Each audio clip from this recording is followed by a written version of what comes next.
What's up, everybody? Welcome back to the Pack a Day podcast. I'm your host, Andy Herman. You can follow me on Twitter at Andy Herman NFL. Happy Victory Monday. A much needed, well-deserved, well-earned Victory Monday. Finally, it seems like forever since we've had a Victory Monday.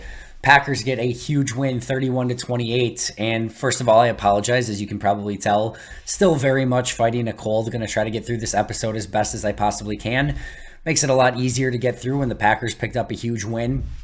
First of all, man, oh man, did Green Bay need that win. This team needed something like that so insanely bad. Ideally, it would have happened maybe a couple weeks ago, of course, or maybe they never needed it in the first place. But this was just a very desperately needed win for the Green Bay Packers. They got it, and we had seen this script play out through the last 5 weeks over and over and over.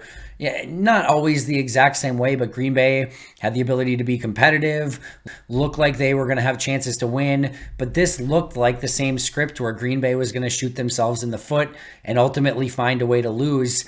They get to overtime, Cowboys get the ball first, and you're thinking, here we go again. Somehow the Packers are going to find a way to lose this game, but they turn things back in their favor. They get the victory. They keep their season alive for now. Who knows how the remainder of the season is going to go. They're favorites against the Titans this week, which we'll talk about, but man, either way, regardless of how you feel about this team moving forward, regardless of whether or not you were, just cheering for better draft position, because, oh, by the way, had they lost this game, only two teams in the NFL would have had fewer wins than the Green Bay Packers, the Raiders and the Texans. That's it.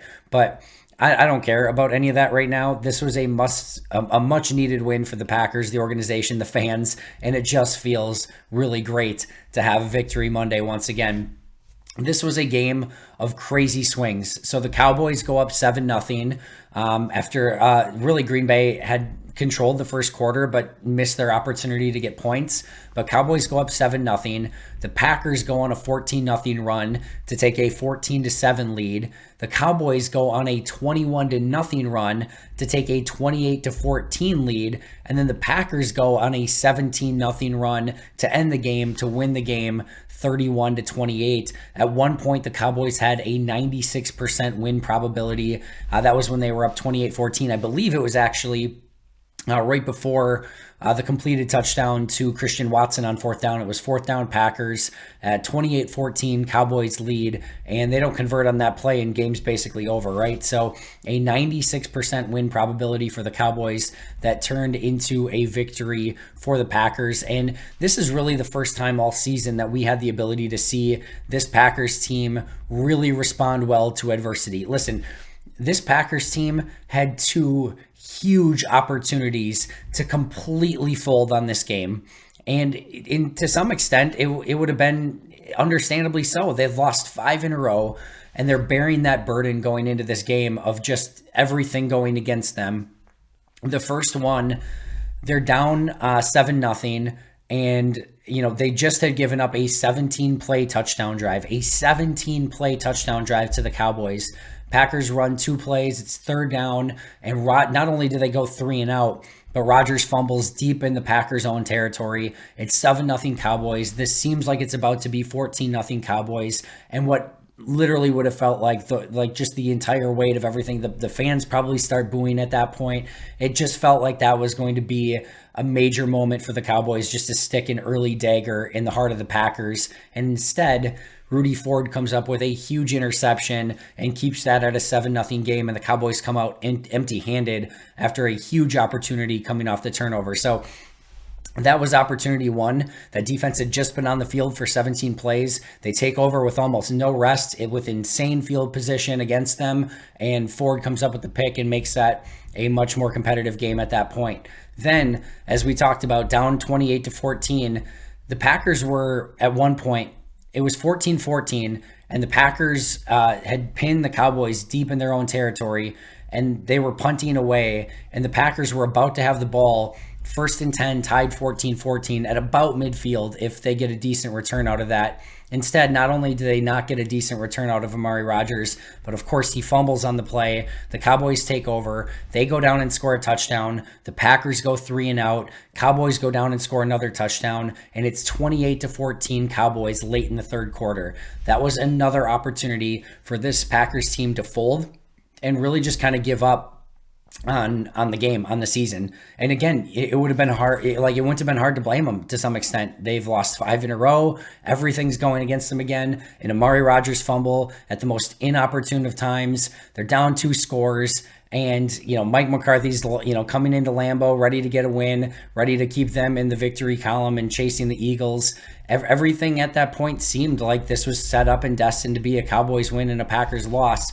But once again, they fought through adversity, the huge 4th down play to Christian Watson to convert on the touchdown, and they ultimately get back in the game and go down and score the tying touchdown, get to overtime, an interesting set of play calls at the end of regulation, but are able to hold the Cowboys in overtime, even though the Cowboys got the ball first.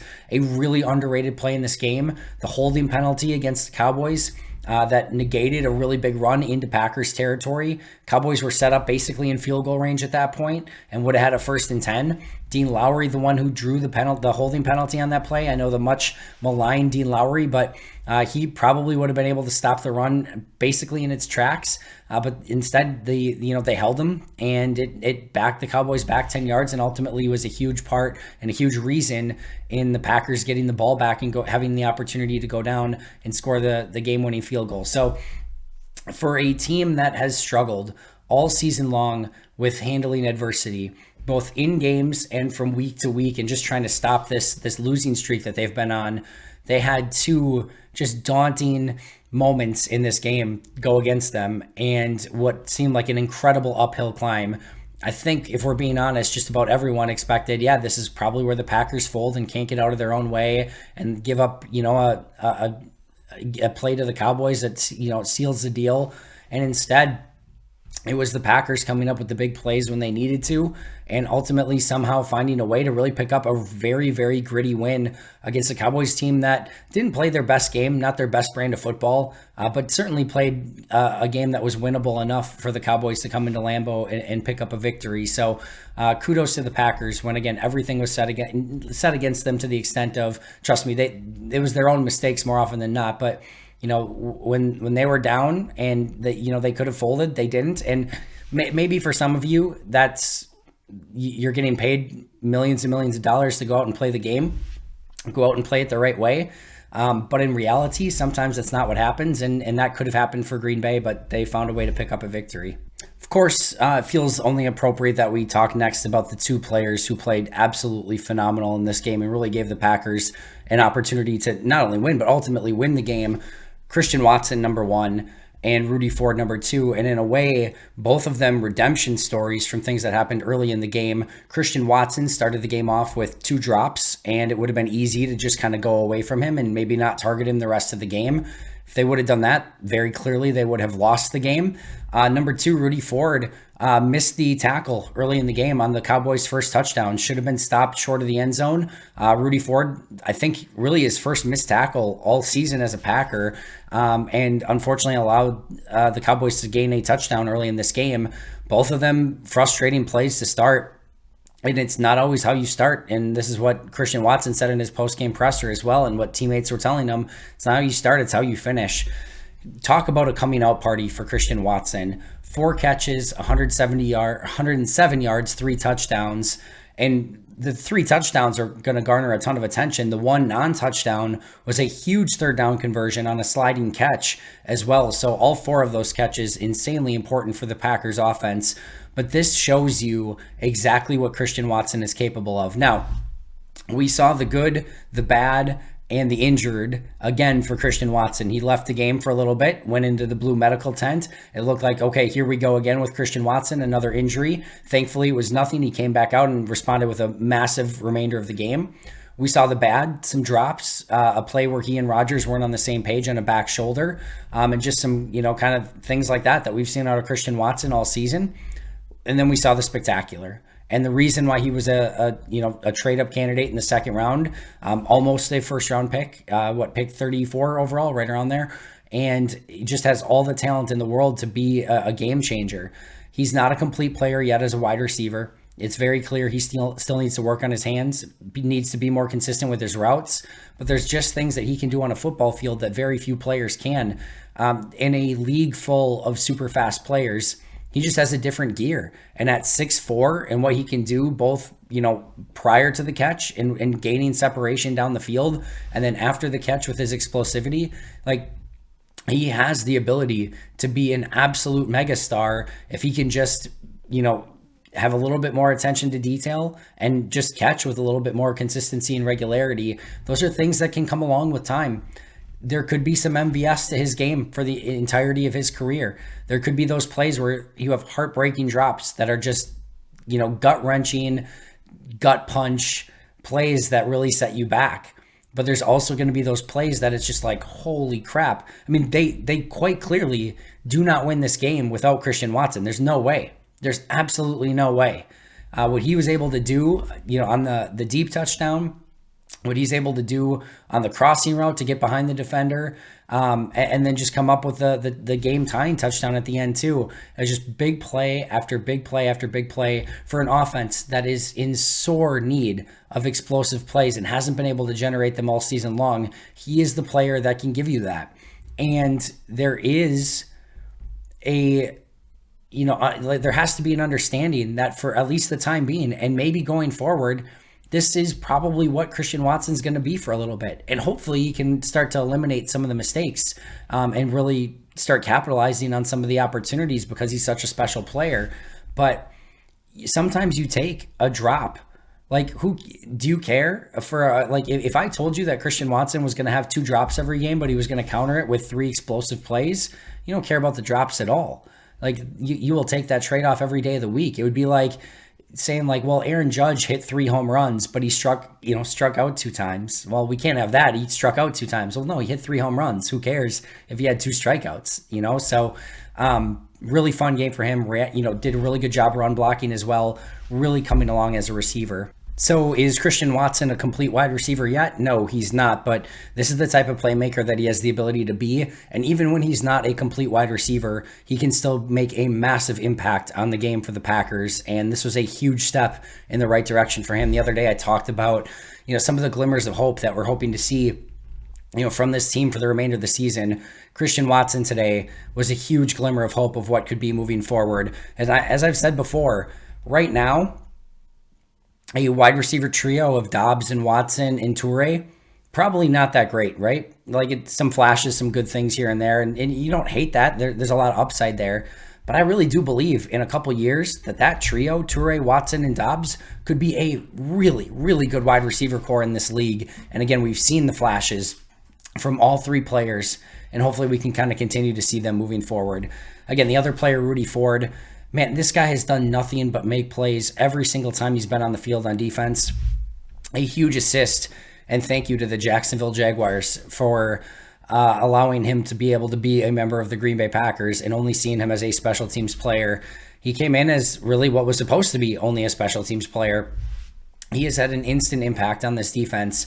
This defense just needs a player who flies around to the football and makes plays, and Rudy Ford has been that every single time he's been on the field. I love how fast he plays. For a head coach, Matt LaFleur, who says, listen, there's going to be mistakes. It's an imperfect game. I don't care if you make a mistake as long as you're making it 100 miles per hour and playing the game hard in the right way. Like, there's Rudy Ford. As we saw, a mistake on the tackle early in the game. He made one. He's made very few mistakes on defense the entirety of the season anytime he's been in. But some of the other plays, the tackles in the backfield, the 2 interceptions in this game, he is flying around and being an intimidator and making plays, being a ball hawk. He's doing everything. And they did a really great job of finding ways to get him on the field.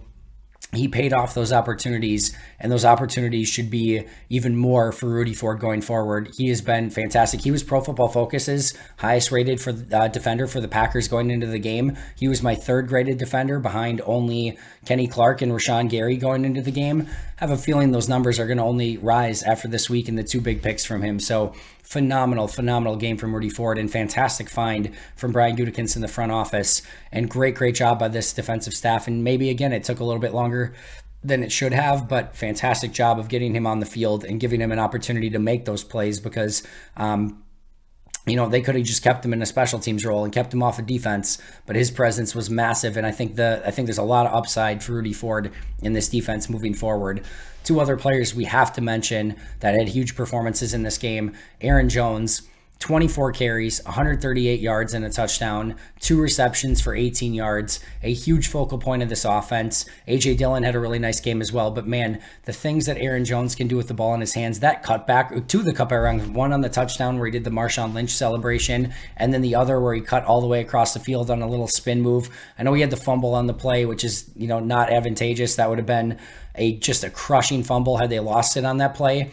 But he did a nice job recovering it on his own. Got a little bit lucky there. But man, that run too is just insanely special. Aaron Jones every single week just continues to do things that wow and amaze, and just a truly special player to watch. And all of those big plays are worth mentioning, but I love just the little extra yard he gains at the end of runs by just like diving forward like a missile and just battling and grinding for every single yard he can get. Man, just make the entire team out of Aaron Jones and his mentality. He is so fun to watch, and I just love everything that he gives this football team. Gives it his all every single week, and a 24, 138 in a touchdown performance doesn't even seem as good as that line is, it doesn't seem good enough for how important he was in this game and what he was able to give the Packers in this game. And then a ton of credit to Aaron Rodgers. Really, really tough week against the Lions. Bounced back in a phenomenal way against the Cowboys. 14 of 20, 224 yards, 3 touchdowns, no interceptions. He was almost flawless. Now, he did have the fumble. There are a couple plays he had receivers open and didn't recognize it. I'm sure some of those things are going to pop up on the All-22. But there were a lot of plays.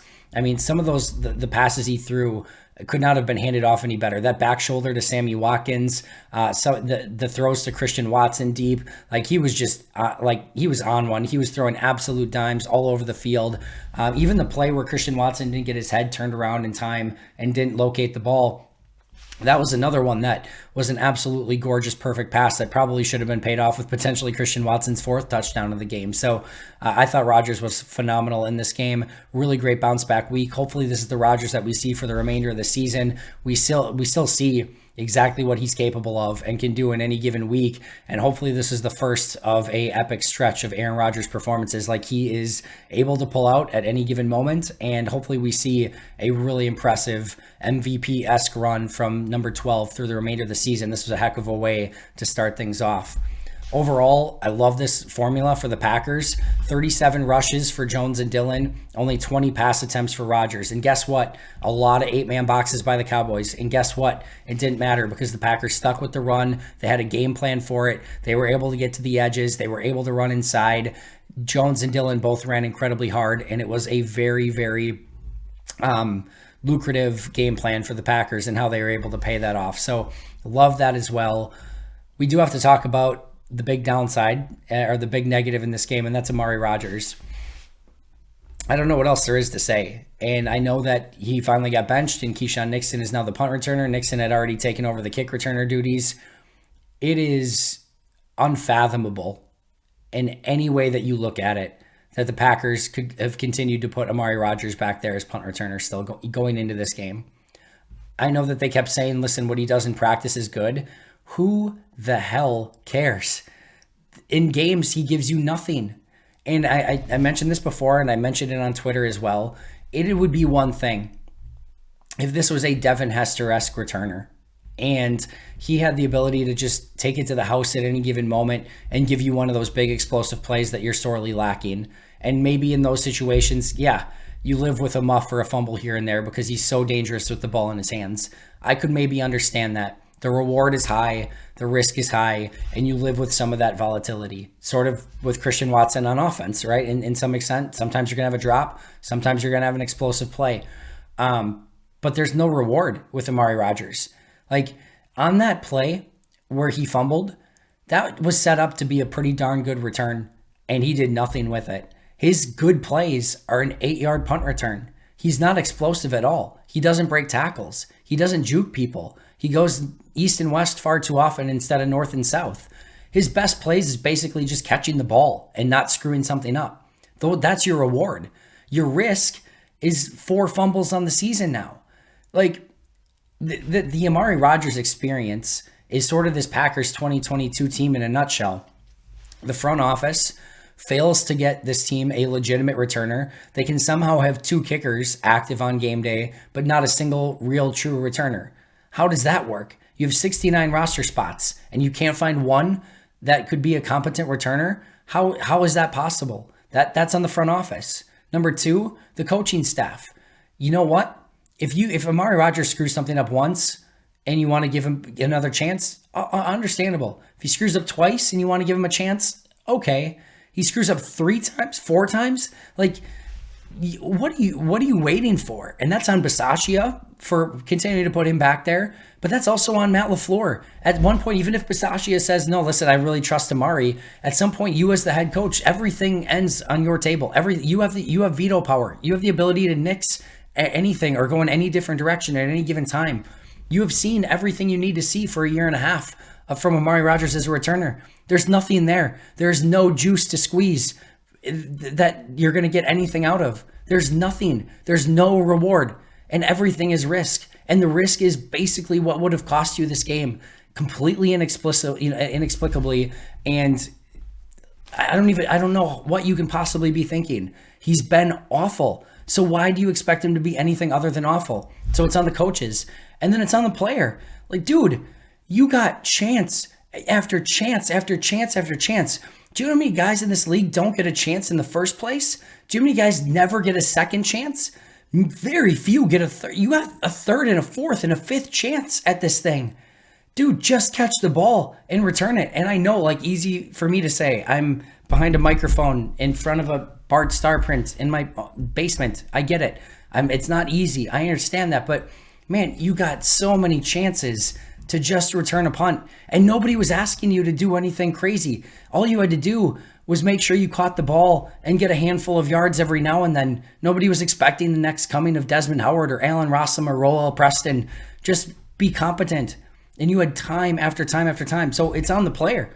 And that's been the 22 Packers in a nutshell. Not in this game. They ultimately came back and win, and we want to talk about the positives in this game more than the negatives. But poor front office, not getting this team a returner. Poor coaching, not recognizing that the player doesn't give you any upside and is going to cost you more than it's going to help you, and not going in a different direction. That's on coaching, and it's on the player. So front office, coaching, player, none of them come through in that situation. Everyone looks terrible, and it very well could have cost the Packers another loss in this game, and probably should have. Just unfathomable to think that they could have put him back there still in those situations. And oh, by the way, he almost muffed one earlier in the game and just barely was able to get it back and not have a massive turnover on that play. And the special teams overall, missed field goal by Crosby to open the game, big return by the Cowboys to open the game, holding penalty on the return team, an almost muff by Amari, a fumble by Amari. Like, you're paying Rich Bisaccia way too much money, and you're bringing in guys like Levitt and Nixon and Rudy Ford and Ballantine in this game, and like guys who are special team specialists, and you can't do the competent stuff still. It is completely unacceptable that the special teams is still as bad as it is at this point. It's just completely unacceptable. And for all the positives in this game and coming out with a victory, still a massive, massive negative is on the special teams, and specifically having Amari Rodgers back there, basically what probably should have cost the Packers this game. 3 disappointments for me in this game. The one is Amari Rodgers and the special teams, which we just talked about, so we don't need to go over that in any greater detail. Number 2 is that this is the formula for the Packers, running the ball 37 times, passing the ball 20, being a complementary football team, and letting your, offense, be a ground and pound game. Give Jones and Dillon the rock a ton of times and let Rodgers be an efficient passer. And then let your defense, get you hopefully in some advantageous situations, get some turnovers. This is the formula we all thought we were going to see from week 1 going into the season.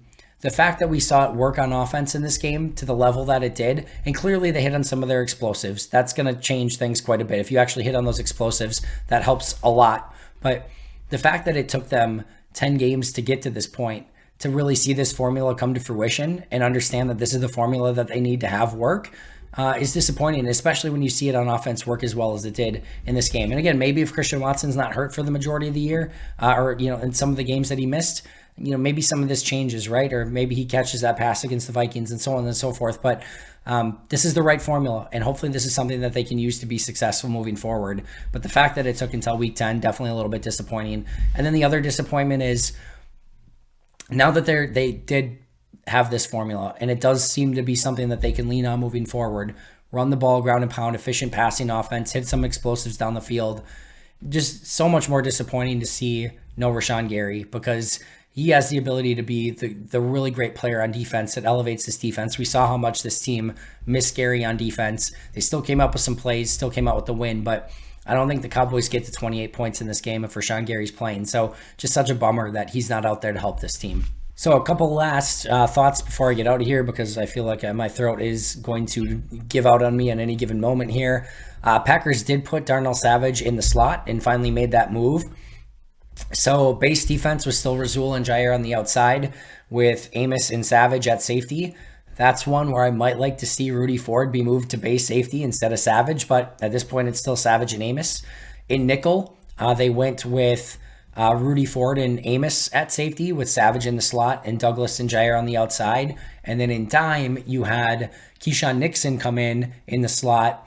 Adrian Amos play that hybrid linebacker safety role up towards the line of scrimmage. Douglas and Jair out on the boundaries, and then Savage and Rudy Ford at safety in the dime. So a lot of moving parts, but I liked what they did. They got Rudy Ford on the field a lot more, got Savage in the slot.